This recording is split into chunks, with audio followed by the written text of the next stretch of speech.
దేవుని సహవాసాన్ని ప్రేమించి వచ్చిన ప్రియులైన దేవుని పిల్లలందరికీ శుభంలో వందనాలు తెలియజేస్తున్నానండి. దేవుని సహాయ నిమిత్తం చిన్న మాట ప్రార్థన చేసుకొని నేటికే దేవుడి సిద్ధం చేసిన వాక్య ధ్యానంలోకి వెళ్దామండి. ప్రార్థన. నిత్య నివాసి అయిన మా ప్రియ పరలోకపు తండ్రి, జీవం కలిగిన మా నాయన, మీకే స్తుతులు స్తోత్రాలు తండ్రి. నిన్న నేడు ఏకరీతిగా ఉండి మీ పిల్లమైన మాయడల తండ్రి, మీరు అనుగ్రహిస్తున్న కృపకే స్తుతులు స్తోత్రాలనైనా.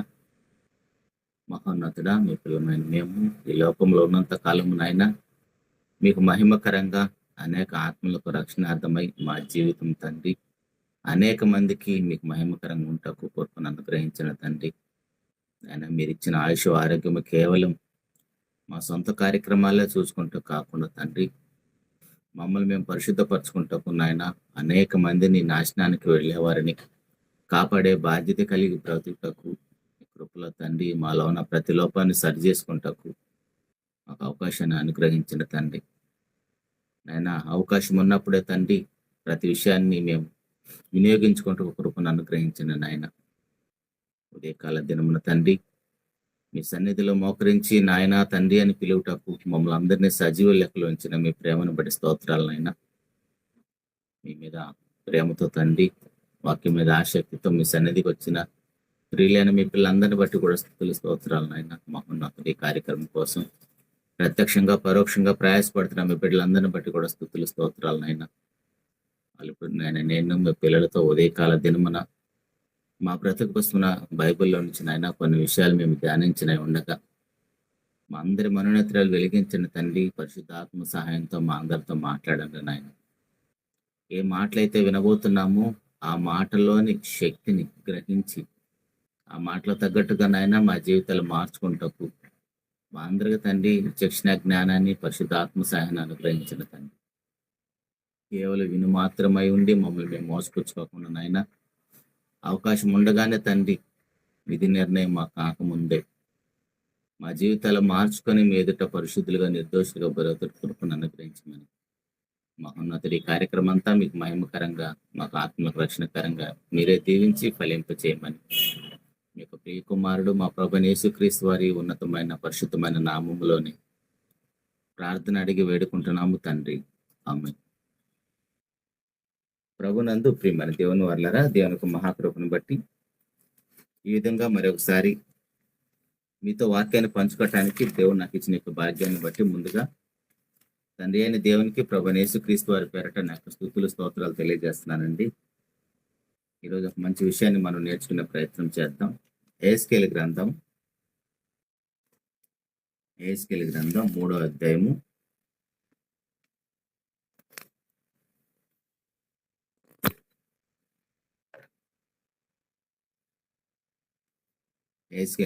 3వ అధ్యాయము 17వ వచనం చదువుకుందామండి.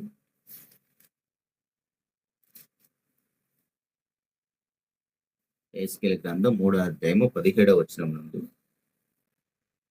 నరపుత్రుడా, ఇశ్రాయేలుకు కావలిగా నేను నిన్ను నియమించున్నాను కాబట్టి నీవు నా నోటి మాట ఆలకించి నేను చెప్పిన దాన్ని బట్టి వారిని హెచ్చరిక చేయము.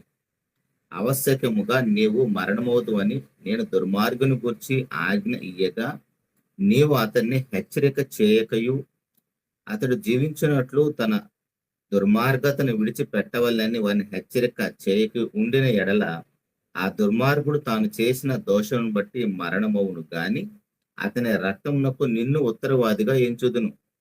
అయితే నీవు దుర్మార్గుని హెచ్చరిక చేయగా అతడు తన దుర్మార్గత నుండి దుష్క్రియల నుండి మరలని ఎడల అతడు తన దోషం బట్టి మరణవును గాని నీవు ఆత్మను తప్పించుకొందువు. మరియు నీతి గలవాడు తన నీతిని విడిచి దుర్నీతిని అనుసరించి నందున నేను అతన్ని ముందర అభ్యంతరము పెట్టగా అతడు మరణమగును గాని నీవు అతని హెచ్చరిక చేయని ఎడల పూర్వము తాను చేసిన నీతి జ్ఞాపకమునకు రాకుండా అతడు తన దోషం బట్టి మరణమవును. అయితే అతని ప్రాణ విషయంలో నిన్ను ఉత్తరవాదిగా ఎంచుదును. ప్రభునందు ప్రియమైన దేవుని వర్లారా, చదవబడిన వాక్య భాగాన్ని ఒకసారి మనం ఆలోచన చేస్తే ఇక్కడ ఏం చెప్తున్నాడంటే, ఒక సేవకుడు, ఒక వాక్యాన్ని ఉపదేశించే బోధకుడు ఎవరైనా సరే, ఇక్కడ ఉపదేశకుడు అనగానే మనం ఏదో సంఘంలో, చర్చిలో, ఇలా ఆన్లైన్ కార్యక్రమాల్లో వాక్యాన్ని బోధించేవారు మాత్రమే కాకుండా, మన తల్లి తండ్రి కూడా, మన గురువు కూడా, మన స్నేహితులు కూడా, వీళ్ళందరూ కూడా మనకు ఉపదేశకులే. మనం సామెతల గ్రంథం చదివినప్పుడు తండ్రి ఉపదేశించాలి, తల్లి ఉపదేశించాలి అని మనం ఎన్నో విషయాలు వింటాం. ఎలాగూ దేవుని సేవకుల ద్వారా మనం ఎన్నో మాటలు మనం వింటూ ఉంటాం. అయితే ఇక్కడ ఉపదేశించే వాళ్ళు ఎవరైనా సరే, దేవుడు ఏమని చెప్తున్నాడంటే, దుర్మార్గుని గురించి నువ్వు అతనికి హెచ్చరిక చేయాలి. ఒకవేళ దుర్మార్గుడు నీ ముందు దోషి ఎవరైనా కనపడితే, తన దుర్మార్గతుని తను మరలుకోవాలని ఆ దుర్మార్గునికి నువ్వు హెచ్చరిక చేయాలి. ఆ దుర్మార్గునికి నువ్వు హెచ్చరిక చేయకపోయినా, చేసిన అతడు చనిపోతాడు. ఒకవేళ నువ్వు దుర్మార్గునికి హెచ్చరిక చేయకపోతే, అతడు చనిపోయిన తర్వాత అతని ప్రాణ విషయంలో నీ మీద కేసు పెడతానంటున్నాడు దేవుడు. నువ్వు బోన్లో నిలబడాల్సి వస్తుంది. అతనెవరో చనిపోతే, అతనెవరో నరకానికి వెళ్ళిపోతే, మనల్ని ఎందుకు పంచాయతీలోకి తీసుకొస్తున్నాడు దేవుడు? ఎందుకు తీసుకొస్తున్నాడు అంటే, నీకు విషయం తెలిసిన తర్వాత నీ కళ్ళ ముందున్న వారికి నువ్వు హెచ్చరిక చేయలేదు కాబట్టి, ఆ విషయం తనకు తెలియదు కాబట్టి, తను నరకానికి జారిపోయే ప్రమాదం ఉంది. కాబట్టి ప్రియ దేవుని సంగమా, తల్లిదండ్రులుగా మనము, భర్తగా గాని, భార్యగా గాని, లేదా సేవకులుగా గాని, మన కళ్ళ ముందున్న ప్రతి వారికి హెచ్చరిక 100% చేసి తీరాలి. వారు చేసిన దుర్మార్గ పనుల నుంచి నువ్వు మరలు కావాలని ఖచ్చితంగా మనము, వారు వినినా వినకపోయినా, ఖచ్చితంగా మనం ఉపదేశించే వారు ఎవరమైనా సరే హెచ్చరిక చేసే తీరాలి. ఏమన్నా ఎన్నోసార్లు చెప్పానండి, వాళ్ళు వింటలేదండి అంటావా? అయితే కింద మనం చదువుకున్న వాక్య భాగాలు ఏమంటాడంటే, నువ్వు హెచ్చరిక చేసావు కాబట్టి, నువ్వు ఆల్రెడీ హెచ్చరిక చేసావు కాబట్టి, హెచ్చరిక చేయకపోతే నువ్వు ఉత్తరవాది అయిపోతావు.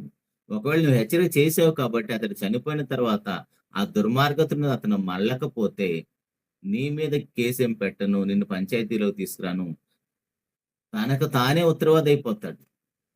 తను ఎందుకు నరకానికి జారిపోయాడు, ఎందుకు దేవుని విశ్రాంతిలో ప్రవేశించలేకపోయాడు, తనకు తాను ఉత్తరవాది అయిపోతాడు, కానీ నువ్వు మాత్రం పంచాయతీలోకి రావు. ఎందుకంటే నువ్వు ఆల్రెడీ చెప్పావు అతనికి అంటాడు దేవుడు.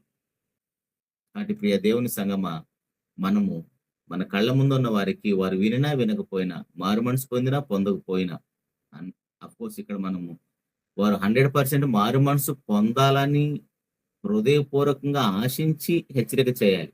అంతేగాని దేవుడు ఏదో చెప్పాడు, నా మీద ఏ దోషం ఉండకూడదని పిలాతులాగా చేతులు కడుక్కేసుకోవటం కాదు.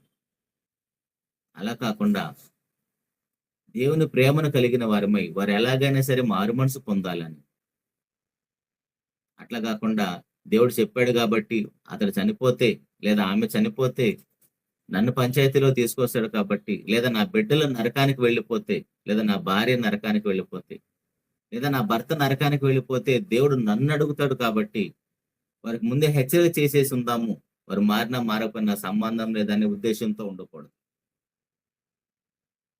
వారు 100% దేవుని పిల్లలుగా దేవుని రాజ్యంలో అడుగు పెట్టాలని, భర్త విషయంలో భార్యకి, భార్య విషయంలో భర్తకి బాధ్యతలు ఉంటాయి. అదేవిధంగా తల్లిదండ్రులు ఇద్దరికి కూడా పిల్లల విషయంలో బాధ్యతలు ఉంటది. పిల్లలు కూడా ఒకవేళ మారు మనసు పొంది క్రమంగా దేవుని సన్నిధికి వెళ్ళేవారైతే, తల్లిదండ్రులకి మారు మనసు కలగటం కోసం వారు కూడా తల్లిదండ్రులు హెచ్చరిక చేయవలసిన అవసరం ఉంది. ఉపదేశకులు ఎవరైనా సరే తన కుటుంబాన్ని రక్షించుకోవాల్సిన ఆ బాధ్యతతోటి, భారముతోటి దేవుణ్ణి అడగవలసిన అవసరం ఉంది. అలా హెచ్చరిక చేయాలి. దానితో పాటు ఇక్కడ దుర్మార్గునికి మాత్రమే హెచ్చరిక చేయటం కాదండి, నీతిమంతుని కూడా హెచ్చరిక చేయాలి. మనం కింద అదే చూస్తాం.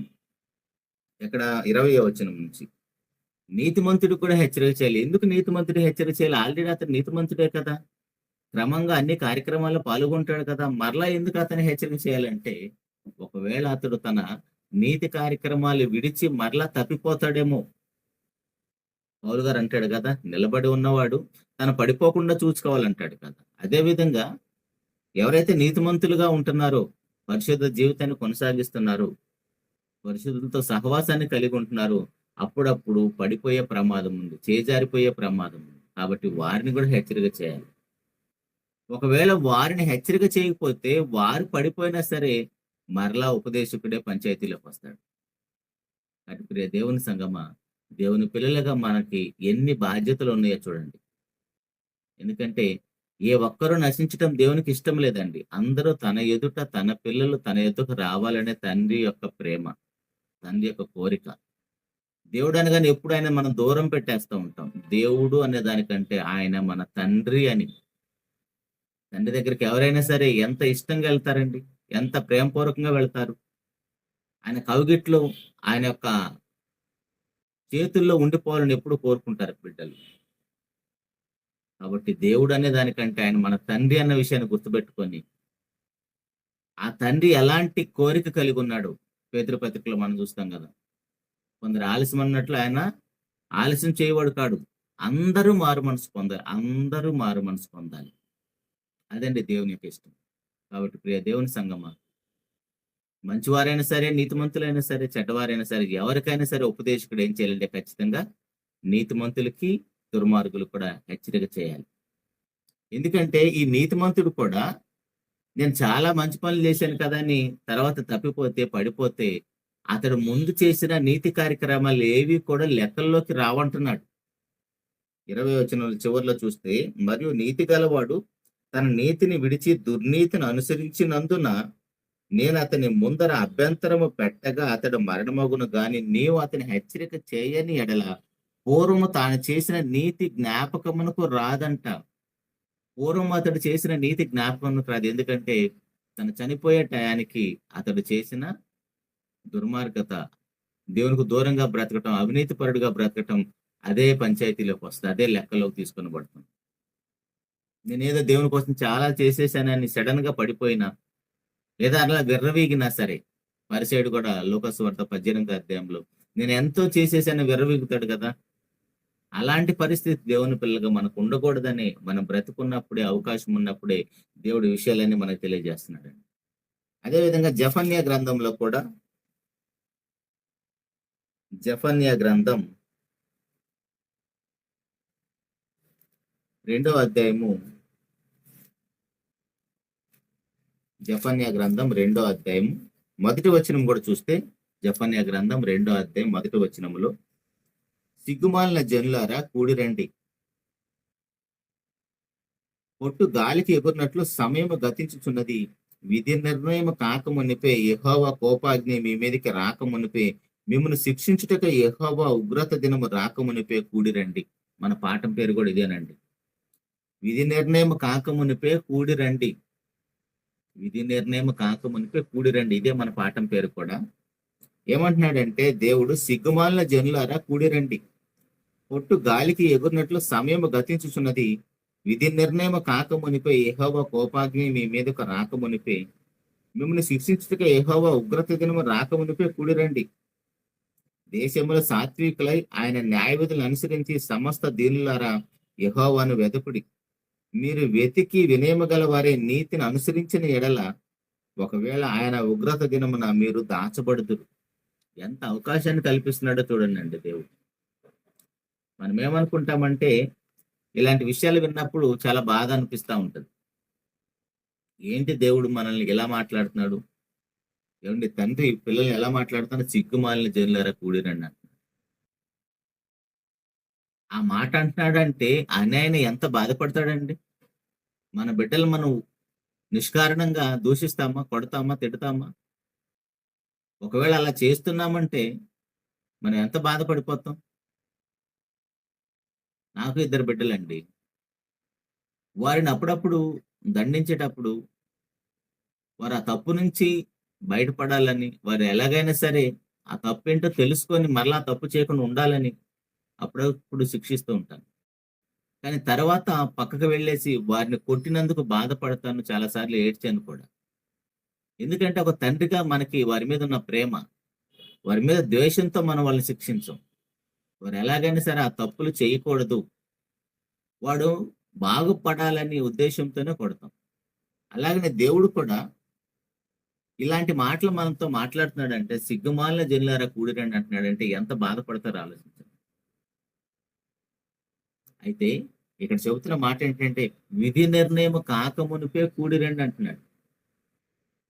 విధి నిర్ణయం అంటే ఒక మాటలో మనకు అర్థం అవ్వాలంటే తలరాత. తలరాత అంటే తలరాత దేవుడు రాస్తాడా ప్రతి మనిషికి? తలరాత దేవుడు మనిషికి రాస్తాడా? ఏ మనిషికి దేవుడు తలరాత రాయడండి బైబిల్ ప్రకారం. ఒకవేళ ఎవరికైనా తలరాత దేవుడు రాశాడు అంటే అది మన ప్రభువైన యేసుక్రీస్తు వారికి మాత్రమే రాశాడు. ఆయన గురించి సమస్త ప్రవక్తలు ఆయన గురించి ముందుగా రాశారు. ఆయన భూమి మీదకి వచ్చిన తర్వాత ప్రతి లేఖనాన్ని నెరవేర్చడానికే నేను భూలోకానికి వచ్చానంటాడు. నెరవేర్చిన తర్వాత మరలా దేవునికి ప్రార్థన చేసి యోహాను సువార్త 17వ అధ్యాయంలో నేను నిన్ను మహిమపరిచాను తండ్రి అంటాడు. తలరాత రాస్తే దేవుడు ప్రభువైన యేసుక్రీస్తు వారికి మాత్రమే రాశాడు, కానీ మనకెవరికి తలరాత రాయలేదు. మరి ఈ విధి నిర్ణయం అంటే ఏంటి? విధి నిర్ణయం అంటే ఏంటో కొన్ని విషయాలు బైబిల్కి వెళ్ళి చూద్దాం. దేవుడు తన పిల్లలకి అవకాశాలు కల్పిస్తూనే ఉంటాడు.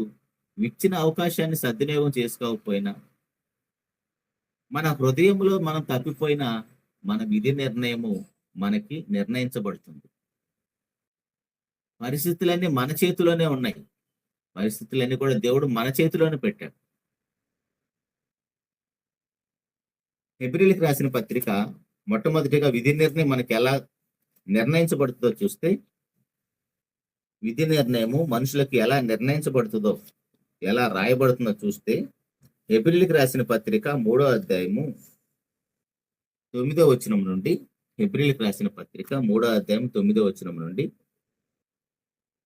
40 సంవత్సరములు నా కార్యములను చూచి మీ పితరులను పరీక్షించి శోధించిరి. కావున నేను ఈ తరము వారి వలన విసిగి వీరెల్లప్పుడూ తమ హృదయాలోచనలో తప్పిపోతున్నారు. నా మార్గములు తెలుసుకొనలేదు కనుక నేను కోపంతో ప్రమాణం చేసినట్టు వారు నా విశ్రాంతిలో ప్రవేశింపరని చెప్పి తిని. వీరికి ఎలా విధి నిర్ణయం జరిగిందండి? వీరికి 40 సంవత్సరాలు దేవుడు అవకాశాన్ని కల్పించాడు.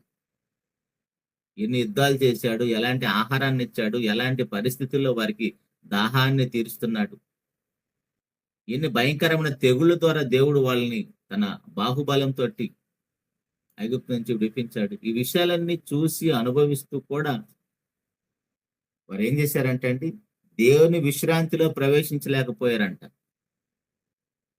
అంటే వారి విధి నిర్ణయం ఎలా అయిపోయింది? వారి విధి నిర్ణయం ఎలా అయిపోయిందంటే వారి హృదయంలో తప్పిపోతున్నారు. దేవుడు ఎన్ని అవకాశాలు కల్పించినా కూడా చూడండి, 40 సంవత్సరాలు నా కార్యంలో చూచి మీ పితరులను పరీక్షించి శోధించిరి. కావున నేను ఆ తరము వారి వల్ల విసిగి వీరెల్లప్పుడూ తమ హృదయాలోచనలో తప్పిపోతున్నారు. హృదయాలోచనలో తప్పిపోతున్నారు. దేవుని సంగమా, ఇశ్రాయేలు జనాంగానికి మాత్రమే హృదయం ఉందా? వారే తప్పిపోయారా? మరి మన పరిస్థితి ఏంటి? ఇవన్నీ కూడా దేవుడు ఎందుకు రాసి పెట్టాడు? మనకి బోధ బుద్ధి కలుగుటకు రాయబడ్డాయి. ఈ తరములో పుట్టిన మనకి, రాబోయే తరాల్లో ఉన్న వారికి కూడా ముందు తరంలో జరిగిన విషయాలన్నీ దేవుడు ఎందుకు రాసి పెట్టాడంటే మనకి బోధ బుద్ధి కలుగుటకు రాయబడ్డాయి. వారందరూ కూడా తమ హృదయాలోచనలు తప్పిపోయారు కాబట్టి దేవుని విశ్రాంతిలో ప్రవేశించలేకపోయారు. అలా వారి విధి నిర్ణయం జరిగిపోయింది. అలా వారి విధి నిర్ణయం జరిగిపోయింది కాబట్టి మరలా వారు మారు మనసు పొందటానికి అవకాశం లేకుండా పోతుంది. ఎందుకంటే హృదయాలోచనలోనే తప్పిపోయారు. ఇంక మారు మనసు ఎలా పొందుతారు? యేస్కేలు గ్రంథం 18వ అధ్యాయము, యేస్కేలు గ్రంథం 18వ అధ్యాయము 23 నుంచి ఒకసారి చూద్దామండి. యేస్కేలు గ్రంథం 18వ అధ్యాయం 23 నుంచి, దుష్టులు మరణమొందుట చేత నాకేమాత్రమైన సంతోషము కలుగునా, వారు తమ ప్రవర్తన దిద్దుకొని బ్రతుకుటే నాకు సంతోషము. ఇదే ప్రభువు యెహోవా వాక్కు. ఎంత ప్రేమమయుడండి, ఎంత కనికరం కలిగిన దేవుడండి. నువ్వంటే ఎంత ఇష్టమో చూడండి. ఆయన అక్కడ 40 సంవత్సరాలు వారు దేవుని అంతగా విసిగించినా సరే, వారి విషయంలో దేవుడు చూపిస్తున్న ప్రేమ ఏంటంటే, వారి హృదయాలోచన తప్పిపోతున్నా సరే వారి హృదయం మార్చబడాలని, బయట మనకి సమాజంలో దేవుని యొక్క రాజ్య వ్యాప్తి కోసం దేవుని పిల్లలు మారు మనసు పొందిన వారు, బాప్తిసం పొందిన వారు రాజ్యభారము కలిగి రాజ్య వ్యాప్తి కోసం క్రీస్తు ప్రభు యొక్క మరణ సమాధి పునరుద్ధరణ లోకంలో ప్రకటించడానికి వెళ్ళినప్పుడు మీరు మత మార్పిడులు చేస్తున్నారని దేవుని పిల్లలకు వస్తున్న అవమానాలు, ఇబ్బందులు, కష్టాలు, చావులు ఎలాంటివో మనకు తెలుసు. మతాన్ని మార్చడానికి బయటికి వెళ్ళట్లేదండి, తెలుసు కదా మనకి. వారి యొక్క మనస్సులు మార్చడానికి వెళ్తున్నారు. ఇందాక దేవుడు చెప్పినట్టుగా వారి హృదయాలోచనలో తప్పిపోయారు కాబట్టి వారి హృదయాలోచనలో నుంచి వారు బయటపడాలి. వారి హృదయం చేస్తున్న ఆలోచనలు ఎలాంటి ఘోరమైనవో వాళ్ళు తెలుసుకునే విధమే, ఆ మార్గమే బైబిల్ బోధిస్తుంది. అందుకనే దుష్టులు మరణమందుట చేత నాకేమాత్రమే సంతోషము కలుగున వారు తమ ప్రవర్తన దిద్దుకొని బ్రతుకుటయే నాకు సంతోషం, ఇదే ప్రభువు యెహోవా. అయితే నీతిపరుడు తన నీతిని విడిచిపెట్టి పాపం చేసి దుష్టులు చేయి హేయక్రియలు అన్నిటి ప్రకారము జరిగించిన ఎడల అతడు బ్రతుకున. అతడు చేసిన నీతి కార్యములు ఏ మాత్రం జ్ఞాపకములోనికి రావు. అతడు విశ్వాసఘాతకుడు చేసిన పాపం బట్టి మరణమొందును. అయితే యెహోవా మార్గము న్యాయము కాదని మీరు చెప్పుచున్నారు. ఇశ్రాయేలులారా, నా మాట ఆలకించుడి. నా మార్గము న్యాయమే, మీ మార్గమే కదా అన్యాయమైనది. ఏమండి, దేవుని మార్గములకు రాకుండా దారి తప్పి తిరుగుతున్న వారు ఏమంటున్నారంటే, ఏంటయ్యా నువ్వు అలా బ్రతుకుతున్నావు, ఎందుకయ్యా సంఘానికి రావటం లేదు, ఎందుకు దేవుని కార్యక్రమంలో పాల్గొనట్లేదంటే వాళ్ళు ఏమంటున్నారంటే, నీ మార్గము సరైనది కాదు, అందుకే మేము వేరే మార్గంలో నడుస్తున్నాం. ఒక గీత గీసుకొని ఒక పక్క దేవుని మార్గం, ఇంకొక పక్క ఏమో మనుషుల మార్గం. ఏంటి, దేవుని మార్గంలోకి రాకుండా మనుషుల మార్గంలో నడుస్తున్నామని దేవుని సేవకులు అడిగితే, లేదా తల్లిదండ్రులు అడిగితే, దేవుని యొక్క మార్గంలోకి రాని వారు ఏమంటున్నాడంటే ఆ మార్గం సరైనది కాదు. మరలా చదువుతున్నానండి అన్నమాట. అయితే యెహోవా మార్గం న్యాయము కాదని మీరు చెప్పుచున్నారు. ఎలా చెప్తున్నారు? వారు దేవుని యొక్క మార్గంలోకి రాకుండా పక్కన నడుస్తున్నారు. ఎందుకు అలా నడుస్తున్నావు? ఈ మార్గంలోకి రాండి అంటే ఆ మార్గం సరైనది కాదు, అందుకే మేము ఈ పక్కన నడుస్తున్నాం, ఆ మార్గం సరైనది అయితే మేము ఆ మార్గంలోకి వచ్చేవాళ్ళం అంటున్నారు. ఎంత దారుణం అండి. ఇది ఇశ్రాయేల్ జనాంగానికి మాత్రమే వర్తిస్తుందా? మనకు వర్తించదా? మనము దేవుని పిల్లం అన్నట్టుగానే భ్రమలో బ్రతుకుతూ కూడా, దేవుని మార్గంలో నడుస్తున్నామని భ్రమపడుతూ కూడా మనం వేరే మార్గాల్లో నడవటం లేదా? మన హృదయాలోచన తప్పిపోవటం లేదా? అటు ప్రియ దేవుని సంగమా, దేవుడికి ఎంత బాధేస్తుందో చూడండి. మన విషయంలో దేవుడు ఎంత పశ్చాత్తాపడుతుంటాడో చూడండి. అయ్యో, నా బిడ్డలకి ఇన్ని విషయాలు తెలియజేసిన, పూర్వమున్న దేవుని పిల్లలు ఎలా తప్పిపోయారో ప్రతి విషయాన్ని తెలియజేసినా సరే ఈ తరములో ఉన్న బిడ్డలు కూడా ఇలా చెడిపోతున్నారు ఏంటని దేవుడు ఎంత వేదన పడుతూ ఉంటాడండి, ఆలోచించండి. అలా దేవుని యొక్క మార్గంలోకి రాని వారు ఏమంటున్నారు? ఆ మార్గం దేవుని మార్గం సరైనది కాదు, అందుకే మేము ఈ మార్గంలో నడుస్తున్నామంటే వారిని ఎవరు బాగు చేయగలుగుతారండి? ఆలోచించండి. ప్రియ దేవుని సంగమా, ఇలాంటి పరిస్థితుల్లో ఇలా తప్పిపోయిన వారి యొక్క పరిస్థితి ఏంటండి? దేవుని మార్గంలో నడిస్తే అన్ని ఇబ్బందులే కదా, ఎందుకు ఆ మార్గంలోకి రావటం లేదు? మేము సరైన మార్గంలో నడుస్తున్నామని అక్రమంగా, అన్యాయంగా నడుస్తున్న వారు ఎందుకు దేవుని మార్గంలోకి రారు అంటే, రాకపోగా ఆ మార్గం సరైనది కాదంటున్నారు. ఎందుకు దేవుని మార్గంలోకి రారంటే, దేవుని మార్గంలోకి వస్తే అన్ని ఇబ్బందులు, కష్టాలు, అవమానాలు. కానీ ఆ మార్గమే మనల్ని నిత్యరాజ్యంలో అడుగు పెట్టే విధంగా చేస్తుంది. ఆ ఇబ్బందులు, కొలిమిలో నుంచే మనము మన పరమ తండ్రి అయిన దేవుని యొద్దకు వెళ్ళవలసిన అవసరం ఉన్నది. ఏమండి, మనందరికీ తెలుసు రాజనీతి. కాబోయే వారసుడు, యువరాజు సింహాసనం ఎక్కాలంటే ఈజీగా వెళ్ళి కూర్చుంటాడండి? లోకంలో ఉన్న పిల్లలతో పోలిస్తే రాజకుమారుడికి ఎన్ని కష్టాలండి, ఎన్ని చదువులు చదువుకోవాలి, లోకంలో ఉన్న ప్రతిదీ అతనికి తెలియాలి. ఎందుకంటే వీళ్ళందరినీ పరిపాలన చేయాలంటే అతనికి తెలియదంటే ఏది ఉండకూడదు. అందుకే కదా మోషే గారు సకల విద్యలు అభ్యసించాడంట.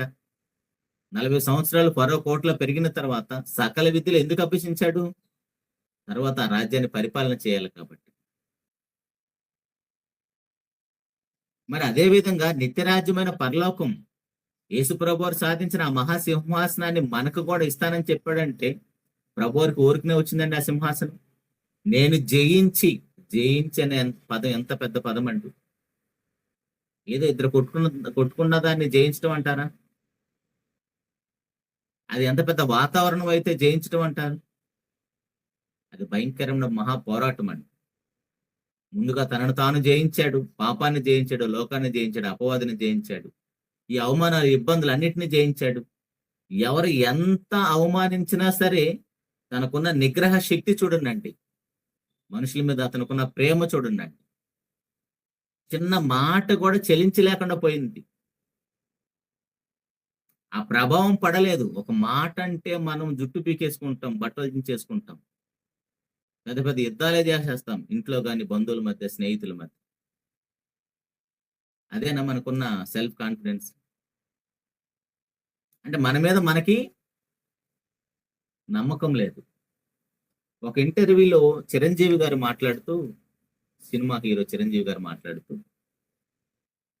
అప్పుడప్పుడు సోషల్ మీడియాలో తన గురించి తప్పుగా రాస్తే ఆయన 1% కూడా రియాక్ట్ అవడంటండి. నాకు ఆ మాట విన్నప్పుడు చాలా ఆశ్చర్యం వేసింది. తన గురించి చెడుగా రాస్తే ఆయన కొంచెం కూడా రియాక్ట్ అవడంట. ఒకవేళ రియాక్ట్ అయితే వాడు ఎక్కడో ఉండి తన గురించి ఏదో ఒక మాట అంటే నేను రియాక్ట్ అయ్యానంటే నన్ను నేను అతనికి లోపరుచుకున్నాను, ఆవిడ మాటకి నేను లోబడిపోయినాను అర్థం. ఎంత గొప్ప మాట అండి. మరి మనమేంటి, ఎవడో ఎక్కడో ఉండి ఫోన్ చేస్తే చిన్న మాట అంటే ఇక్కడ జుట్టు పీకేసుకుంటాం, గొడవ పడతాం, బీపీలు పెంచేసుకుంటాం. అంటే మనము ఎలా ఉండాలో మనకు తెలియటం లేదు. మనం ఏ ఉన్నత స్థాయిలో ఉండాలో మనకు తెలియటం లేదు. అందుకే మన ప్రభు యేసుక్రీస్తు వారు మీరు నన్ను పోలి నడుచుకోండి అని చెప్తున్నాడు. కేవలం వాక్యం వినటం మాత్రమే, ప్రకటించడం మాత్రమే కాదండి. 25 సంవత్సరాలు చదివితే కష్టపడి మిగిలిన జీవితం అంతా కూడా చక్కగా కాలు మీద కాలు వేసుకొని బ్రతకొచ్చని పెద్దలందరూ చెబుతూ ఉంటారు. అదేవిధంగా ఆ 25 సంవత్సరాలు చదివిన తర్వాత మిగిలిన జీవితం అంతా కూడా చదివిన దానికి ప్రాక్టికల్ లైఫ్ ఉంటది.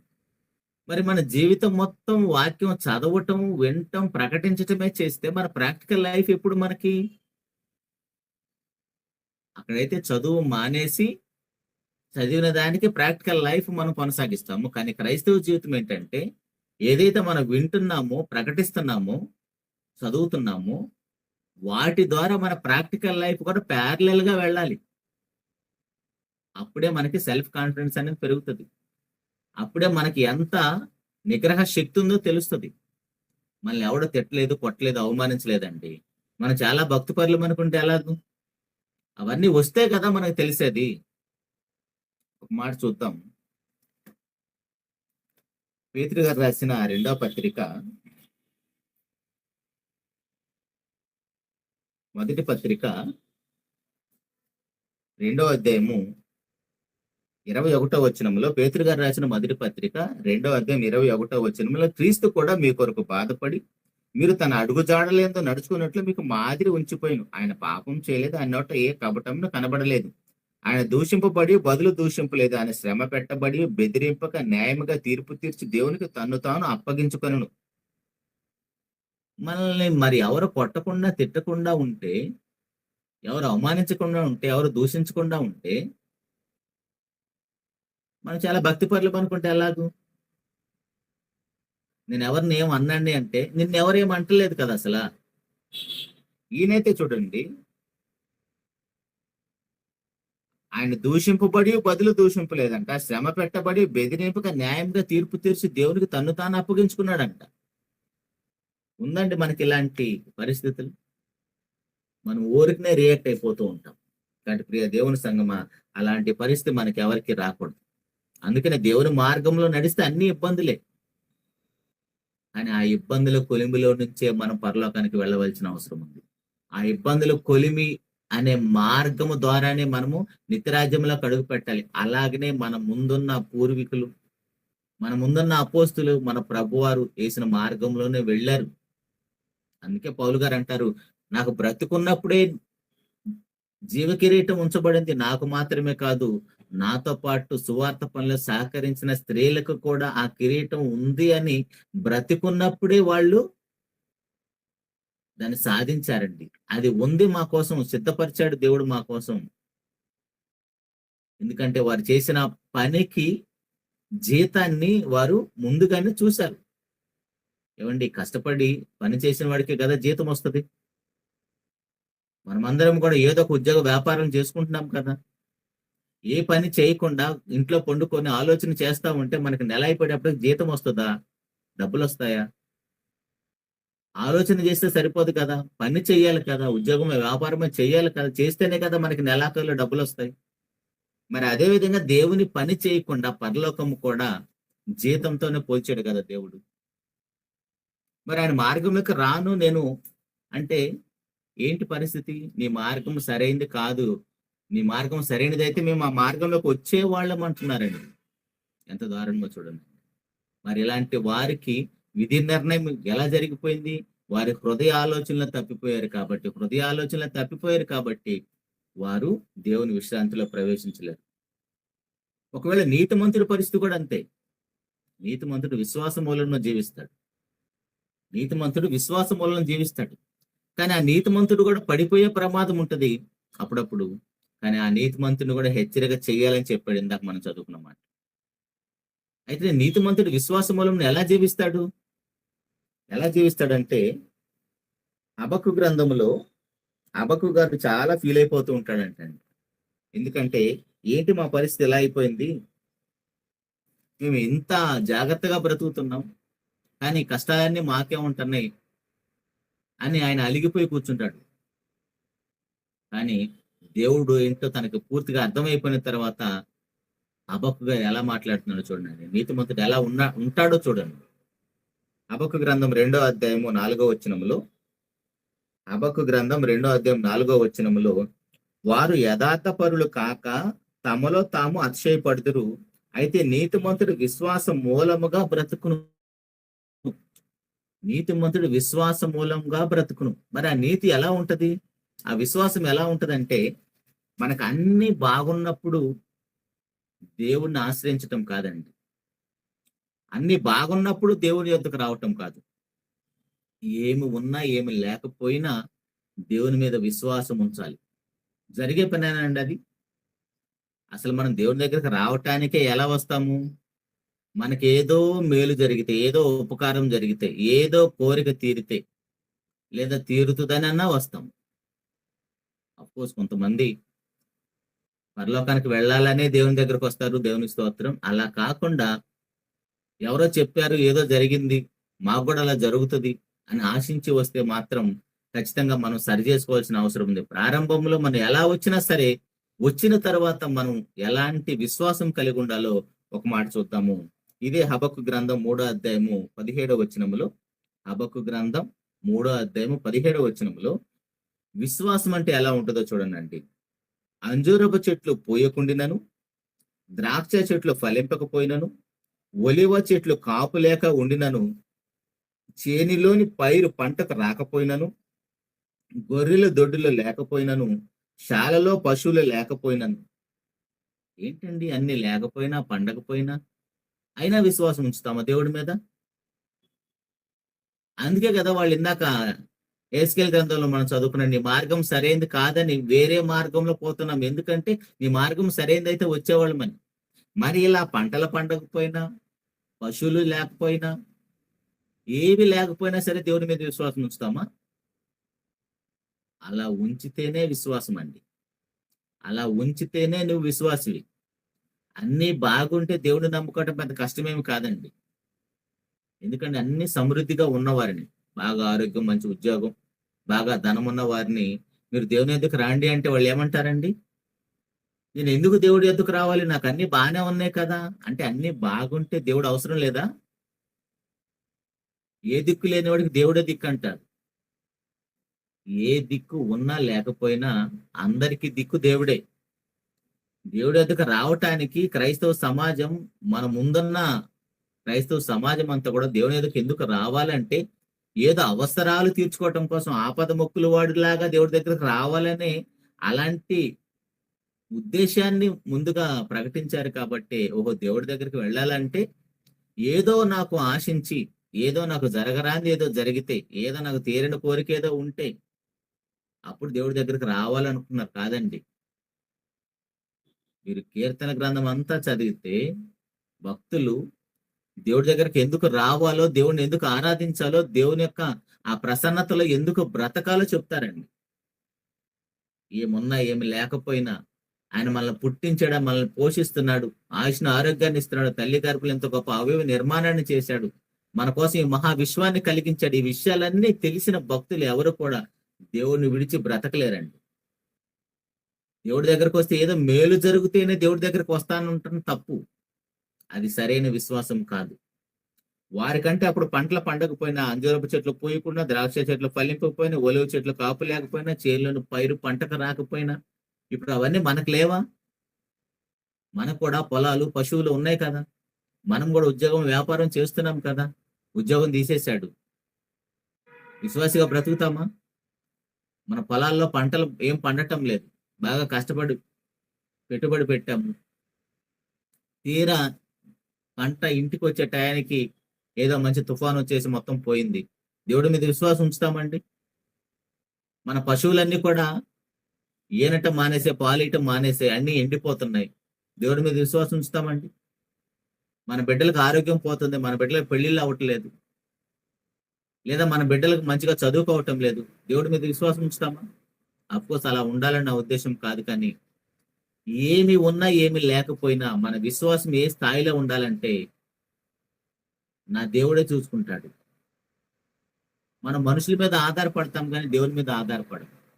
అందుకని ఇక్కడ చెప్పిన రెండో అధ్యాయం 4వ వచనంలో నీతిమంతుడు విశ్వాస మూలముగా జీవించును. మన బ్రతికించేది దేవుని మాట అండి. నీతిమంతుడు విశ్వాస మూలంగా జీవిస్తాడంటే అర్థం ఏంటంటే, విశ్వాసం అంటే ఏంటి? మన విశ్వాసులు తండ్రి అబ్రహాం గారు ఏంటి ఆయనకున్న విశ్వాసం? లేక లేక పుట్టిన 100 సంవత్సరాల్లో పుట్టిన కుమారుని నువ్వు ఎంతగానో ప్రేమిస్తున్నాడు, నీ ఏకైక కుమారుని నాకు దహన బలి అర్పించమన్నాడు. ఏంటి అబ్రహాం గారికి ఉన్న విశ్వాసం? ఆయన మృతులను సైతం లేపుటకు శక్తిమంతుడనే విశ్వాసం ఉన్నది కాబట్టి ఆయన ఎంతగా ప్రేమించినా, ఎంతగా కుమారుడిని ఇష్టపడినా సరే ఆ కుమారుడి కంటే ఎక్కువ దేవుని మీద విశ్వాసం ఉంది కాబట్టి, అందుకే మీరు ఆదికాండం 22లో చదివితే ఆయన అంటాడు, నువ్వు ఎంతగానో ప్రేమిస్తున్నా నీ కుమారుడు నాకు దహన బలి అర్పించమంటే కాల్చి బూడిద చేయాలండి. కాల్చి బూడిద చేయాలి. చిన్న విషయమా అండి? కాల్చి బూడిద చేయటం అనేది చిన్న విషయమా అండి? కానీ అబ్రహాం గారికి ఉన్న విశ్వాసం, ఊరికే ఆయన విశ్వాసులు తండ్రి అయిపోలేదండి. మనం కూడా విశ్వాసం అంటే సరిపోదు. నేను చాలా విశ్వాసురాలండి, విశ్వాసినండి, అసలు నా అంత విశ్వాసం ఎవరికి లేదండి అంటే నడవదండి. మన విశ్వాసానికి పరీక్ష ఉండాలి. మన విశ్వాసానికి పరీక్ష ఉంటేనే, ఊరికి ఎగ్జామ్స్ పెట్టడం లేదు కదా ప్రభుత్వం వారు. నువ్వేమా అదండి అనుకోండి, అది గ్రూప్ 1 పరీక్ష అండి, అదే ఐఏఎస్ ఐపీఎస్ పరీక్ష. మనం ఏదో 10th క్లాస్ వాళ్ళకి ఐపీఎస్ ఎగ్జామ్ ఎలా పెడతాడు దేవుడు? ఎవరికి ఎలాంటి ఎగ్జామ్ పెట్టాలో కూడా దేవుడికి తెలియదా? కనీసం మనము ఆ స్థాయిలో కాకపోయినా అలా బ్రతికే విశ్వాసం మనకు ఉండాలి. కాబట్టి ప్రియ దేవుని సంగమా, మనకి ఏమున్నా ఏమి లేకపోయినా మన స్థాయి ఎలా ఉండాలంటే దేవుడు ఉంటే చాలనే విశ్వాసం మనకు ఉండాలి. అయితే ఇప్పటి వరకు మనం చూసిందంతా కూడా ఆ మనుషునికి విధి నిర్ణయం ఎలా జరుగుతుందంటే, తమ హృదయాలోచనలు తప్పిపోయిన వారికి విధి నిర్ణయం జరిగిపోతుంది. నీ మార్గమే మంచిది కాదని తప్పిపోయి తిరిగే వాళ్ళు దేవుని విశ్రాంతిలో ఎలా ప్రవేశిస్తారు? ఇది హృదయాలోచనలు తప్పిపోయిన వారికి విధి నిర్ణయం ఎలా జరుగుతుంది. ఇంకొకరి పరిస్థితి ఏంటంటే, హృదయాన్ని కఠినపరుచుకున్న వారికి కూడా విధి నిర్ణయం జరిగిపోతుంది. హృదయాన్ని కఠినపరుచుకున్న వారికి కూడా విధి నిర్ణయం జరిగిపోతుంది. హృదయాన్ని కఠినపరుచుకోవటం అంటే ఎలా కఠినపరుచుకుంటారంటే, అది ఇందాక మనం చదువుకున్న హెబ్రీయులు రాసిన పత్రికలోనే 3వ అధ్యాయం 8వ వచనములో,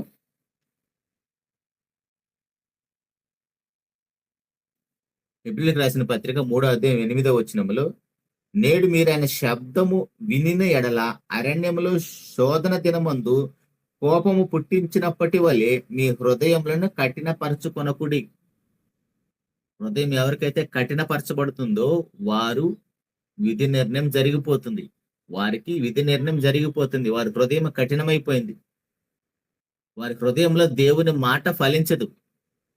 వారి చెవులకి దేవుని మాట వినబుద్ధి కాదు. అలాంటి వారికి కూడా విధి నిర్ణయం జరిగిపోతుంది.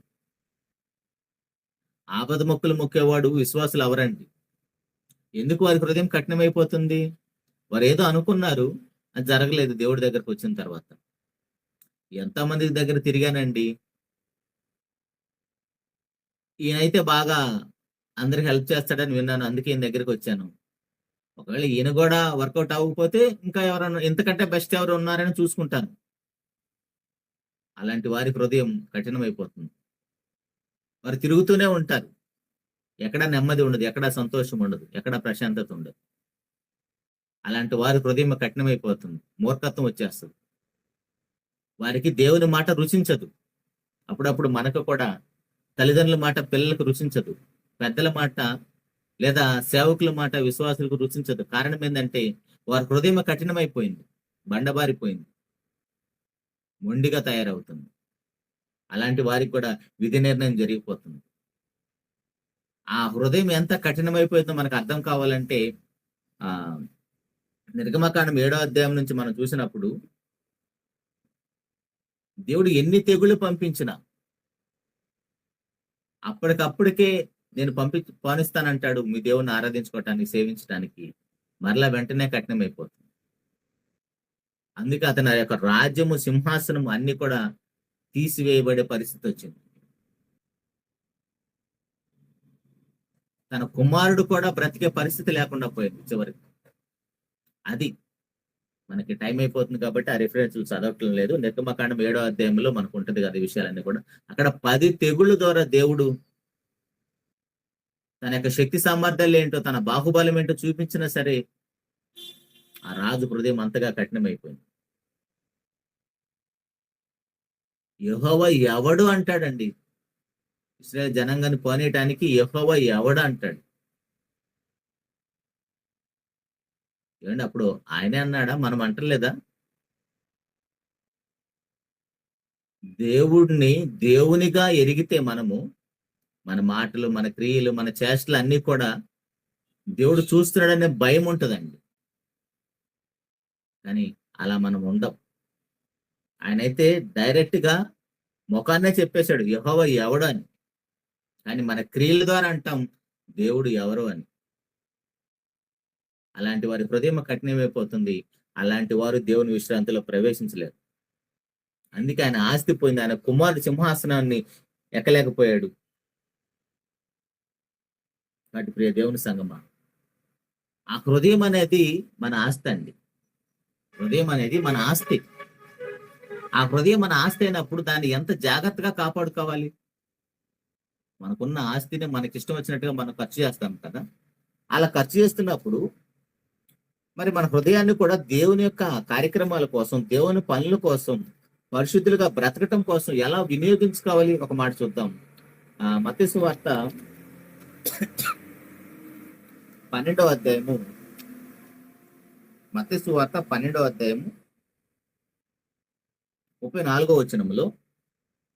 మత్తయి సువార్త 12వ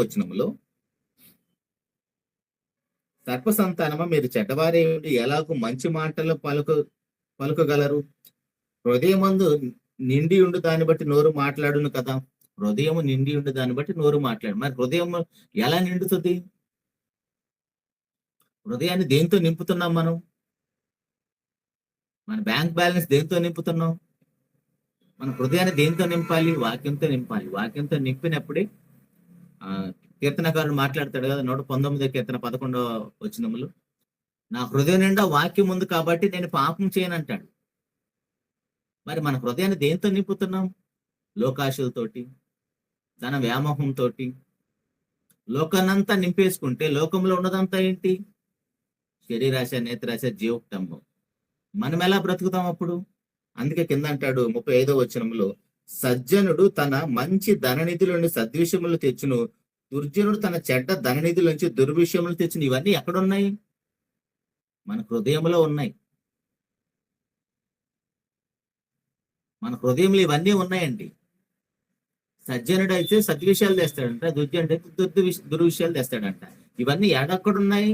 మన హృదయంలో నింపుకున్న దాన్ని బట్టి నోరు మాట్లాడుతుంది. అవతల వాడు ఏంటో మనకు తెలియాలంటే అతను ఒక 5-10 నిమిషాలు మాట్లాడండి. అతని మాటలు వినండి, అతను ఏంటో మనకు తెలిసిపోతుంది. అట్లా కాకుండా అతను మాట్లాడుతున్నప్పుడే మనం మధ్యలో దూరేసి అతను మాట్లాడలేదనుకోండి, అతని హృదయంలో ఏముందో మనకు తెలియదు. కాబట్టి మన హృదయం మన ధననిధి కాబట్టి మన హృదయాన్ని వాక్యంతో నింపుకుంటే మన హృదయం కఠినమైపోదు. అప్పుడు మనకి విధి నిర్ణయం జరగదు. అప్పుడు మనం దేవుని విశ్రాంతిలో ప్రవేశిస్తాం. ఇది రెండో విషయం అండి. మొదటిదేమో హృదయాలోచన తప్పిపోయిన వారికి విధి నిర్ణయం అయిపోతుంది. హృదయాన్ని కఠినపరుచుకున్న వారికి విధి నిర్ణయం అయిపోతుంది. మూడో విషయం ఏంటంటే, అవకాశాలు సద్వినియోగం చేసుకున్న వారికి అవకాశాన్ని దేవుడు అనుగ్రహించాడు. అవకాశాన్ని సద్వినియోగం చేసుకోకపోతే వారికి కూడా విధి నిర్ణయం అయిపోతుంది. ఇదే హెబ్రీయులకు రాసిన పత్రిక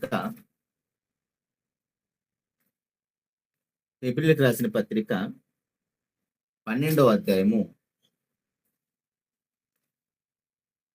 హెబ్రీయులకు రాసిన పత్రిక 12వ అధ్యాయము 15వ వచనం అండి. హెబ్రీయులకు రాసిన పత్రిక 12వ అధ్యాయము 15వ వచనం, మీలో ఎవడైనా దేవుని కృపను పొందకుండా తప్పిపోవునేమో అనియు, చేదైనా వేరు ఏదైనా మొలచి కలవరపరచుట వల్ల అనేకులు అపవిత్రులే పోదురేమో అనియు, ఒక పూట కూటి కొరకు తన జ్యేష్ఠత్వపు హక్కును అమ్మివేసిన ఏశావు వంటి భ్రష్టుడైనను వ్యభిచారిని ఉండినేమో అనియు జాగ్రత్తగా చూసుకున్నాడు. ఏశావు ఆ తరువాత ఆశీర్వాదం పొందగోరి కన్నీళ్లు విడిచుచు దానికోసం శ్రద్ధతో వెతికినను మారు మనసు పొందని అవకాశము దొరకక విసర్జించబడిందని మీరు ఎరుగుదురు కదా అంటాడు. ఇక్కడ భక్తుడు ఏమంటున్నాడంటే, ఏశావు గారికి దేవుడిచ్చిన జ్యేష్ఠత్వపు హక్కు విలువేంటో అతనికి తెలియలేదు కాబట్టి కేవలం చిన్న కూటి కోసం, ఒక పూట ఆహారం కోసం తన జ్యేష్ఠత్వపు హక్కుని అమ్మేసుకున్నాడు. ఇవన్నీ కూడా మనకి ఏశావు గారిని నిందిస్తామని దేవుడు మనతో మాట్లాడలేదండి. మనకి బోధ బుద్ధి కలగటానికి మాట్లాడుతున్నాడు. ఆ విషయాన్ని ఎప్పుడు మనం దృష్టిలో పెట్టుకోవాలి. వాక్యం చెప్పేటప్పుడైనా, వినేటప్పుడైనా, చదివేటప్పుడైనా ఇవి ఎందుకోసం దేవుడు రాయించాడు? ఏశావు నువ్వు నిందిస్తావని కాదు. ఏశావు గారు ఒక్కసారి అమ్మేసుకున్నాడండి. మనము ఉదయం నుంచి సాయంత్రం వరకు ఎన్నిసార్లు అమ్మేసుకొని ఉంటాం? ఏ విషయాల్లో దేవుడిని అమ్మేసుకొని ఉంటాం? అసలు నేను దేవుని కుమారుని కాదన్నట్టే బ్రతుకుతాం. నేను దేవుని కుమార్తెను కాదన్నట్టే మాట్లాడతాం. మన క్రియలు, మన చేష్టలన్నీ కూడా. ఈయనైతే ఒకసారి ఆహారం కోసం అమ్మేసుకున్నాడు. అవకాశాన్ని సద్వినియోగం చేసుకోలేదు. అవకాశాన్ని సద్వినియోగం చేసుకొని వారు దేవుని విశ్రాంతిలో ప్రవేశించలేరు. అందుకని ఆయన గురించి రాయబడిన మాట, మారు మనసు పొందని అవకాశము దొరకక, మారు మనసు పొందడానికి అవకాశం దొరకక విసర్జించబడ్డాడు. అంటే మారు మనసు పొందడానికి అవకాశము అది లిమిటెడ్ టైమా? అవునండి. అవకాశం ఉన్నప్పుడే మారు మనసు పొందాలి. అవకాశం అయిపోయిన తర్వాత మారు మనసు పొందటానికి నీకు అవకాశం దొరకదు. అలాంటి వారికి విధి నిర్ణయం జరిగిపోతుంది. ఎంత గొప్ప విషయాలండి. ఈ రోజుల్లో మనకున్న అవకాశాలు అన్ని ఇన్ని కాదండి. మనం మారు మనసు పొందటానికి దేవుడు మనకిచ్చిన కృప, అవకాశాలు ఎన్ని అంటే అది వర్ణించలేం. మన చేతిలో బైబిల్ ఉంటుంది, మన సెల్ ఫోన్ లో బైబిల్ ఉంటుంది, ఇంట్లో ఎంతమంది ఉంటే అంతమందికి అన్ని బైబిళ్ళు ఉంటాయి. సోషల్ మీడియా ఓపెన్ చేస్తే అనర్గళంగా 24 గంటలు దేవుని మాటలు చెబుతున్న సేవకులు ఉన్నారు. అయినా మారు మనసు పొందం. ఒకవేళ మారు మనసు పొందటానికి అవకాశం లేకుండా పోయే రోజులు మనకు కూడా వస్తాయి. ఆల్రెడీ భూమి మీద చాలా ప్రదేశాల్లో ఉన్నాయి. మీరు ఒరిస్సా, ఛత్తీస్గఢ్ లాంటి రాష్ట్రాలకు వెళ్ళి చూస్తే బైబిల్ ఉండదు. దేవుని మాటలు వినటానికి, ప్రకటించడానికి అవకాశం లేదు. ఆ బిడ్డలు దేవుని మారు మనసు ఎలా పొందుతారండి? దేవుని వైపు ఎలా తిరుగుతారు? దేవుని మాటలు ప్రకటిస్తే చంపేస్తారండి. వీళ్ళు క్రైస్తవులు అయితే ఊరి నుంచి వెలివేస్తారండి. కానీ మన పరిస్థితి అలా లేదే. మనకు మారు మనసు పొందటానికి ఎన్ని అవకాశాలు ఉన్నాయో చూడండి. ఇచ్చిన అవకాశాన్ని సద్వినియోగం చేసుకోకపోతే మనకు కూడా విధి నిర్ణయం జరిగిపోతుంది. చివరికి ఒక మాట చూసుకొని ముగించుకుందామండి. 4వ విషయం ఏంటంటే, మన మరణంతో మనకి విధి నిర్ణయం అయిపోతుంది. మొట్టమొదటిగా మనం ఏం చూసాం? హృదయాలోచనలు తప్పిపోయిన వారికి విధి నిర్ణయం జరిగిపోతుంది. ఎందుకంటే వాళ్ళు ఏమంటారు, నీ మార్గం మంచిది కాదయ్యా, అందుకే నీ మార్గంలోకి రామంటారు. హృదయాన్ని కఠినపరుచుకున్న వారు ఎన్ని ఇబ్బందులు, ఎన్ని కష్టాలు, ఎన్ని అవమానాలు వచ్చినా సరే దేవుని మాట వాళ్ళకి రుచించదు. ఎందుకంటే నీ మార్గం సరైనది కాదు, అందుకే వాళ్ళు పక్కన నడుస్తున్నావు అంటారు. హృదయాన్ని కఠినపరుచుకున్న వారికి విధి నిర్ణయం అయిపోతుంది. 3వ విషయం ఏంటంటే, ఇచ్చిన అవకాశాన్ని సద్వినియోగం చేసుకోకపోతే వారికి కూడా విధి నిర్ణయం అయిపోతుంది. చివరిగా 4వ విషయం ఏంటంటే, మన మరణంతో మనకి విధి నిర్ణయం అయిపోతుంది. మన మరణంతో మనకి విధి నిర్ణయం అయిపోతుంది. ఎందుకంటే తర్వాత మారు మనసు పొందడానికి అవకాశం ఉండదు. మనకు తెలుసు కదా, లూకాసు వార్త 16వ అధ్యాయంలో ధనవంతుడు లాజరు, చిన్నప్పటి నుంచి సండే స్కూల్ నుంచి మనం వింటాం, నేర్చుకుంటూ ఉంటాం, ప్రకటిస్తూ ఉంటాం. కానీ అక్కడ ధనవంతుడుకున్న అవకాశం ఏంటి? ఎలాంటి అవకాశం లేదు. ఎందుకంటే మారు మనసు పొందటానికి తనకి అవకాశం లేదు అక్కడ. అందుకని ఆయన మాట్లాడుతున్నాడు, తండ్రివైన అబ్రహామా, నా యందు కనికరపడి ఆ లాజరు నా యొద్దకు పంపించు, ఈ అగ్ని జ్వాల నేను యాతన పడిపోతున్నాను అని కేకలు వేస్తున్నాడు. మరి భూమి మీద ఉన్నప్పుడు ఆయన బ్రతికున్న కాలంలోనే మోషే ప్రవక్తలు ఉన్నారు కదా, మరి ఆ మాటలు వినలేదు, పట్టించుకోలేదు కదా. ఆ మాటలు వినలేదు, పట్టించుకోలేదు కాబట్టి, ఆ మాటలు రుచించలేదు కాబట్టి, హృదయం కఠినమైపోయింది కాబట్టి, హృదయాలోచన తప్పిపోయాడు కాబట్టి, ఇచ్చిన అవకాశాన్ని సద్వినియోగం చేసుకోలేదు కాబట్టి ఇప్పుడు ఆ నరక యాతన పడుతున్నాడు, కేకలు వేస్తున్నాడు. లూకాసు వార్త 16వ అధ్యాయం 22వ వచనములో లేదా 23వ వచనములో, అప్పుడు అతడు పాతాళంలో బాధపడుచు కనులెత్తి దూరం నుండి అబ్రహామును అతని రొమ్మును ఆనుకున్న లాజరును చూచి, తండ్రివైన అబ్రహామాను నా యందు కనికరపడి తన వ్రేలి కొనను నీళ్లలో ముంచి నా నాలుకను చల్లార్చుటకు ఆ లాజరును పంపుము, నేను అగ్ని జ్వాల యాతన పడుచునని కేకలు వేస్తున్నాడు. ఎందుకు అక్కడికి వెళ్ళాడు? వెళ్ళాడండి? ఇది ధనవంతుడి గురించి మనం నేర్చుకోవటం కోసమా? నువ్వు అక్కడికి వెళ్ళకూడదని. అదండి దేవుని ప్రేమ. దేవుడు ఎంత కఠినాత్ముడండి. దేవుడు ఏంటంటే ఇలా నరకయాతన పెడుతున్నాడు తన పిల్లల్ని, ఇలాగది ఆలోచించాల్సింది. అక్కడ దేవుని ప్రేమను ఇచ్చిన అవకాశాన్ని ఎలా సద్వినియోగం చేసుకోవాలో అది ఆలోచించాలి మనం. దేవుని మార్గములకు రానివాడు పక్క నుండి ఏమంటాడు? ఇందా మనం చూసాం కదా హెస్కేలు గ్రంథంలో, నీ మార్గం సరైనది కాదు, అందుకే మేము ఈ మార్గంలో పోతున్నాం అనేవాడు ఏమంటాడు? దేవుడు ఎంత కఠినాత్ముడో చూడండి. తన పిల్లల్ని అగ్నిలో కాలుస్తాడా? ఏ తండ్రిని అలా చేస్తాడు అంటున్నాడు. అలా అంటున్నాడంటే అర్థం ఏంటి? వాడికి ఇచ్చిన అవకాశాన్ని సద్వినియోగం చేసుకోవడం రావట్లేదు. హృదయం కఠినమైపోయింది, హృదయాలోచన తప్పిపోయాడు కాబట్టి దేవుని మంచి మనసు, ఆయన ప్రేమను అర్థం చేసుకోలేకపోతున్నాడు. అయితే తన మరణంతో అతనికి విధి నిర్ణయం అయిపోయింది కాబట్టి తను ఏమంటున్నాడు ఇక్కడ చివరిలో 27వ వచనములో, అప్పుడు అతడు, తండ్రి, అయితే నాకు ఎలాగో అవకాశం లేదు కదా, నేను మరణించేశాను కదా, నా విధి నిర్ణయం అయిపోయింది కదా, నా తలరాత ఇంతేనని నేను డిసైడ్ అయిపోయాను కదా, మరి ఇంకా పరిస్థితి ఏంటి? ఆల్రెడీ భూమి మీద నాకు ఒక కుటుంబం ఉంది, ఆ కుటుంబంలో నాకు తమ్ముళ్ళు ఉన్నారు లేదా అన్నలు అయి ఉండొచ్చు. వాళ్ళు ఇక్కడికి రాకుండా ఉండాలంటే ఏం చేయాలి? ఆ లాజరు గారిని పంపించమంటున్నాడు. ఏమండి, చనిపోయిన మన తాతో తండ్రో మన ముత్తాతో ఎవరో వచ్చారనుకోండి, నాయన నరకం చాలా భయంకరంగా ఉందిరా, మీరు మారు మనసు పొందండి, మీరు ఎవరు అక్కడికి రాకూడదు అన్నారనుకోండి, ఆ మాటలు మనం బాగుంటాయండి వినటానికి. మనం ఇద్దరు లేచి కళ్ళు తెరిచి మంచం మీద కూర్చుంటే మన ఎదురుగా మన తాత ఉన్నాడు అనుకోండి, ఏమైంది మన పరిస్థితి? మనం చూసిన సినిమాలు, సీరియళ్ళు దెయ్యం అనుకుని ఆన్ ది స్పాట్ లో చచ్చిపోతాం. ఎందుకంటే అవన్నీ కూడా మన హృదయంలో నిండి ఉన్నాయి. చచ్చిపోయిన వాళ్ళందరూ దెయ్యాలే ఇక్కడెక్కడే తిరుగుతున్నారండి. ఏమంటే భూమి మీద ఇప్పుడు బ్రతికున్న వాళ్ళు ఎక్కువ మందా, చచ్చిపోయిన వాళ్ళు ఎక్కువ మందా? అంటే భూమి మీద మొత్తం దెయ్యాలే ఉండాలి మనుషుల కంటే ఎక్కువ. వాళ్ళందరూ కూడా పాతాళంలో దేవుని యొక్క అధికారం కింద బంధించబడి ఉంటారండి. చనిపోయిన భూమి మీద చనిపోయిన ప్రతి వ్యక్తి కూడా, మొట్టమొదటి చనిపోయిన హేబేల్ గారు మొదలుకొని ఇప్పటి వరకు ఎంతమంది అయితే చనిపోయారు వాళ్ళందరూ కూడా పాతాళంలో బంధించబడి ఉన్నారు. నీతిమంతులుగా బ్రతికిన విశ్వాసంతో బ్రతికిన వారందరూ కూడా పరదేశంలో నెమ్మది పొందుతూ ఉంటారు. పాపంతో చనిపోయిన ప్రతి ఒక్కరు కూడా పాతాళంలో ఇదిగో ఈ ధనవంతుడు ఉన్న దగ్గర ఉండి కేకలు వేస్తూ ఉంటారు మన కోసమే. అక్కడ మన బంధువులు ఎంతో మంది ఉండి ఉంటారండి. అక్కడ మన బంధువులు ఎంతో మంది అక్కడ ఉండి మన కోసం ఇలా అబ్రహాం గారిని అడుగుతూ ఉంటారు. ఈ ధనవంతుడు అడిగినట్టు ఏమని?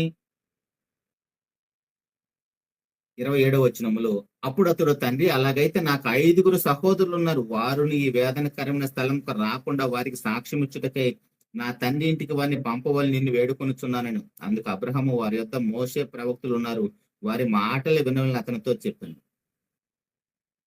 అలా చెప్తుంటే ఏమంటున్నాడు? అతడు తండ్రి అబ్రహమ, అలాగనవద్దు, అలా అనొద్దు, వాళ్ళు ఎవరు వినరు. భూమి మీద అలా వినేవాడిని నేను ఇక్కడికి ఎందుకు వస్తాను? ఈ లాజరు గారిని పంపించమని వేడుకుంటున్నాడు. పాతాళంలో ఉన్నవాడు భూమి మీదకి రావటం అంటే అంత చిన్న విషయమా అండి? దానికి దేవుని పర్మిషన్ కావాలి. అలా వచ్చిన వాళ్ళు ఉన్నారు, సందర్భాలు ఉన్నాయి, మనకు తెలుసు. కానీ ధనవంతుడు ఒక పాపి అడిగితే దేవుడు పాతాళం నుంచి ఒక మనిషిని భూమి మీదకి పంపిస్తాడా? తండ్రి అలాగనవద్దు. ఎందుకు అలా అనవద్దు అంటున్నాడు? అలా వాక్యం చెబితే ఎవరు వినం మేము.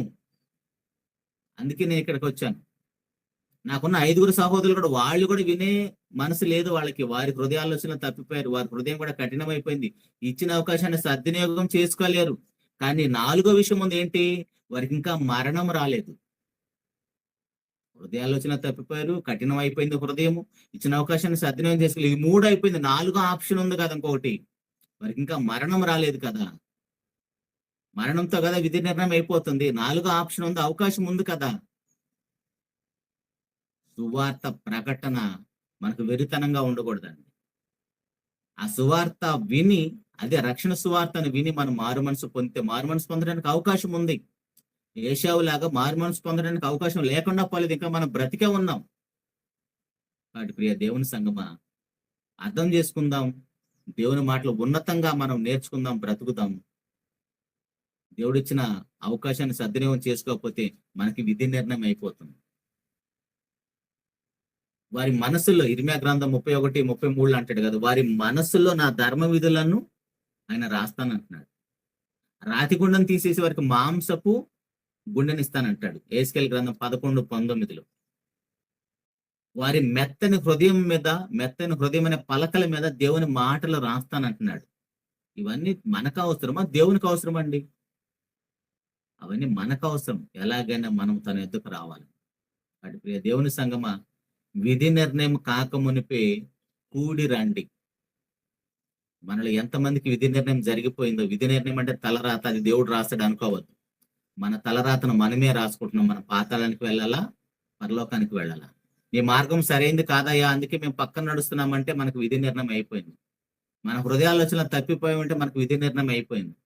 మన హృదయం కఠినం అయిపోయింది. దేవుని మాటలు మనకు రుచించటం లేదు, సేవకుల మాటలు రుచించట్లేదు, తల్లిదండ్రుల మాటలు మనకు రుచించటం లేదంటే మనకి విధి నిర్ణయం అయిపోయింది.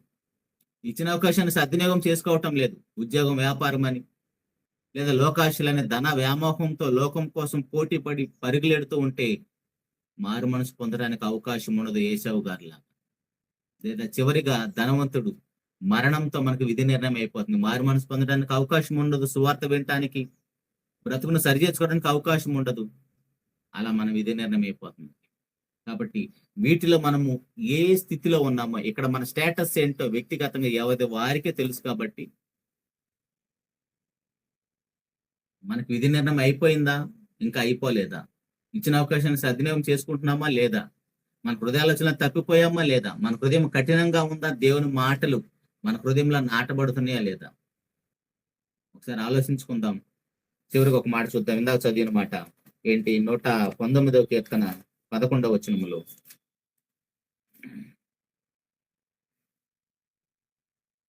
119వ కీర్తన 11వ వచనంలో, నీ ఎదుట నేను పాపం చేయకుండానట్లు నా హృదయంలో నీ వాక్యము ఉంచుకొని ఉన్నాను. హృదయంలో వాక్యం ఉంటే, అందుకని ఇందాక మనం చదువుకున్నమాట, సజ్జనుడు సత్య విషయంలో తీసుకుని వస్తాడు, దుర్జనుడు తన దుర్విషయంలో తీసుకుని వస్తాడు. కారణం హృదయంలో అలా నింపుకున్నాం కాబట్టి. హృదయం అనేది మన ధన నిధి అండి. ఆ ధన నిధిలో మొత్తం వాక్యం నింపుకోవాలి. అఫ్కోర్స్ కుటుంబం కోసం ఉద్యోగం, వ్యాపారాలు చేయటం, కుటుంబాన్ని పోషించుకోవడం, పనులు చేయడం తప్పు కాదు. ఆయన మన తండ్రి మనల్ని ఎలాగైనా పోషిస్తాడు. కాబట్టి దేవుని మీద విశ్వాసం ఉంచి విధి నిర్ణయం కాకమునిపే దేవుని యొద్దకు వద్దాం. లేదంటే జెఫన్యా గ్రంథంలో చెప్పినట్టుగా సిగ్గుమాల జనులారా కూడి రండి, విధి నిర్ణయం కాకమునిపే కూడి రండి అంటున్నాడు. ఆ సిగ్గుమాలిన జనంగా మనం ఉండకుండా నాయనా తండ్రి అని పిలిస్తే ఏమి నా కుమారుడు అనేటట్టుగా మనం ఉండాలి. అలాంటి కృప తండ్రి అనే దేవుడు మనందరికి అనుగ్రహించాలని మనస్ఫూర్తిగా కోరుకుంటూ ఈ మాటలు ముగిస్తున్నానండి. చిన్న మాట ప్రార్థన చేసుకుందాం. మహోన్నతుడా, జీవం కలిగిన మా నాయన స్తోత్రం తండ్రి. మీరు మమ్మల్ని ఎంతగా ప్రేమిస్తున్నారో మీ మాటలు వింటుంటే, మీ మాటలు ధ్యానిస్తుంటే అర్థమవుతుంది తండ్రి. నాయనా మాకు విధి నిర్ణయం కాకమునిపే మా విధిని, మా తలరాతని మేము ఎలా రాసుకుంటున్నాము కొన్ని సందర్భాలను తండ్రి ఉన్న కొద్దిపాటి సమయంలో మేము ఆలోచించాం నాయన. వాక్యాన్ని విన్న మీ బిడ్డలందరినీ బట్టి స్తోత్రం తండ్రి. వ్యక్తిగతంగా ప్రతి ఒక్కరి గురించి ప్రార్థిస్తున్నాను నాయన, కృపలా జ్ఞాపకం చేసుకుంటాను. ఈ ఉదయకాల దినమును తండ్రి వాక్యాన్ని విన్న మీ బిడ్డలందరి హృదయాల్లో ఆ మాటలు ఫలించాలని కృపను అనుగ్రహించను నాయన. మీ బిడ్డలు ఎక్కడ తప్పిపోయి ఉన్నారు, ఎక్కడ మీ మార్గములో నుంచి పక్కన నడుస్తున్నారు, మీ మార్గము సరైనది కాదని అనుకుంటున్నారు, వారి హృదయాలోచన తప్పిపోయారో సరిచేయండి తండ్రి. వారి హృదయం ఒకవేళ కఠినమైపోతే నాయన వారికి మెత్తని గుండెని వండుతండి, రాతి గుండెని తీసివేసిన ఆయన మాంసపు గుండెని వండుతండి. కనికరించండి తండ్రి. ఇచ్చిన అవకాశాన్ని సద్వినియోగం చేసుకుంటూ కృపను అనుగ్రహించండి నాయన. అలా కాకపోతే మేమందరం కూడా ధనవంతుడు వేసే కేక వేయవలసి వస్తుందని మాకు మరణం రాకముందే నాయన ఉదయకాల దినమున మా అందరితో మీరు మాట్లాడారయ్యా.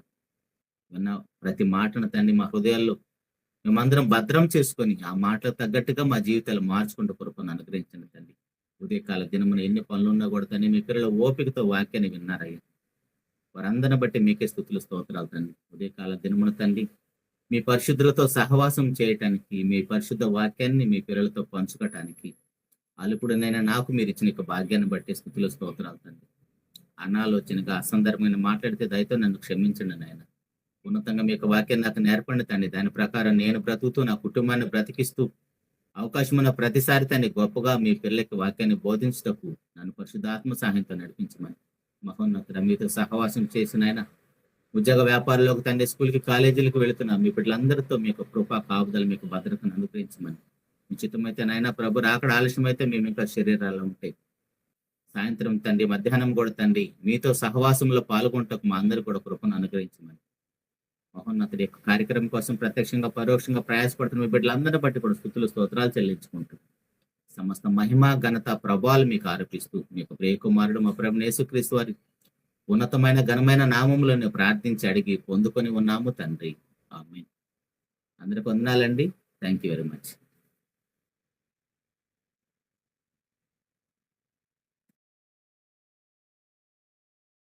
ఇప్పటి వరకు చక్కని సందేశాన్ని, ఆత్మీయ హెచ్చరికలతో కూడినటువంటి పాఠాన్ని కన్నతండ్రి అయిన దేవుడు మన ముందు ప్రజెంట్ చేశారు. వారికి సదా రుణపడి బ్రతికిన వారికి పరలోకం. నేను చర్చికి వెళ్తున్నానులే, నేను వాక్యం వింటున్నానులే, నేను వాక్యం చెప్తున్నానులే, లేకపోతే నేను ప్రభువులో ఉన్నానులే అని పైన లోకమాలిన్యానికి సంబంధించినటువంటి పూతను పూసుకొని బ్రతికే వారికి ఉపయోగం ఉండదు. కాబట్టి సెలవు తీసుకుందాం. జాగ్రత్త పడండి. చక్కని అంశాన్ని తండ్రి అయిన దేవుడు మనకు అందించినందుకు ఆయన కృతజ్ఞతాస్తుతులు చెల్లిస్తూ ఈ అంశానికి చక్కని వివరణ అందించిన సహోదరులు దేవప్రసాద్ గారికి ఇంటింటికి క్రీస్తు రాసి వార్త Google meet conference YouTube live ద్వారా నిండు మనసుతో కృతజ్ఞతలు మరియు వందనములు తెలుపుతున్నాను. అలాగే చేరవచ్చిన మీ అందరికీ నా వందనాలు తెలియజేసుకుంటూ సమాధానంగా ఆత్మతో సత్యంతో ఆరాధించుటకు మీ మందిరాలు కొనసాగిపోండి. దేవుడి మిమ్మల్ని కుటుంబాలు దీవించును. ఆమేన్. వెళ్ళబోయే ముందు దేవునికి స్తోత్రం చెప్పి సెలవు తీసుకుందాం. నోరున్న ప్రతి వారు చెప్పండి దేవునికి స్తోత్రములు, అందరికీ వందనాలు. దేవునికి స్తోత్రాలు, అందరికీ వందనాలు. వాక్యం చెప్పిన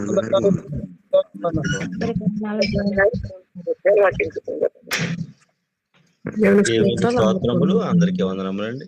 వాక్యం అందించిన అన్నయ్య గారు కూడా నేను వందనాలు.